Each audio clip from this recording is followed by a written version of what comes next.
अभिजित भांडे पाटलांना एसआयटीने ताब्यात घ्यावं, दमानी यांनी ही मागणी केली आहे। भोंदूची पत्नी मुलगा फरार आहे, त्यांना भांडे पाटलांचं संरक्षण असल्याचं दमानी यांचं म्हणणं आहे। अभिजित भांडे पाटील आणि खरातमध्ये 2 कॉलही झाले होते असं दमानी यांनी म्हटलंय।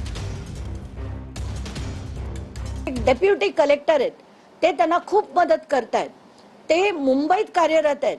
आता मी त्याचं नाव घेऊन सांगते, ते अभिजित भांडे पाटील जे इथे एसआरए मध्ये होते, त्यांची एसआरएतनं सुद्धा त्यांना पदमुक्त करून त्यांना पुन्हा त्यांच्या ओरिजिनल ठिकाणी आणलेत। यांना खरं तर पदमुक्त करणंच गरजेचं आहे। यांना सस्पेंड पण नाही, त्यांना रस्टिकेट काढून टाकणं गरजेचं आहे। हे अभिजित भांडे पाटील, त्यांचे 2 फोन्स आहेत। एका फोनवरनं त्यांनी खरातांशी 143 वेळा संभाषण केलंय आणि दुसऱ्या फोनवरनं 53 वेळा।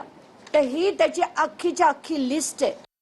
आत्ताच्या घटकेला मला जी माहिती मिळाली आहे की कल्पना खरात, तृप्ती खरात, सृष्टी खरात आणि हर्षवर्धन खरात हे जे आत्ता फरार आहेत, तर त्याच्यात कल्पना आणि हर्षवर्धन फरार आहेत। त्या दोन्ही मुलींचा रोल मला माहित नाही म्हणून मी बोलणार नाही, पण हे जे 2 जण फरार आहेत त्यांना आत्ता यांनी कुठेतरी संरक्षण दिलंय आणि म्हणून मी एसआयटीला विनंती करते की यांची तात्काळ चौकशीसाठी यांना डिटेन करण्यात यावं अशी माझी मागणी आहे।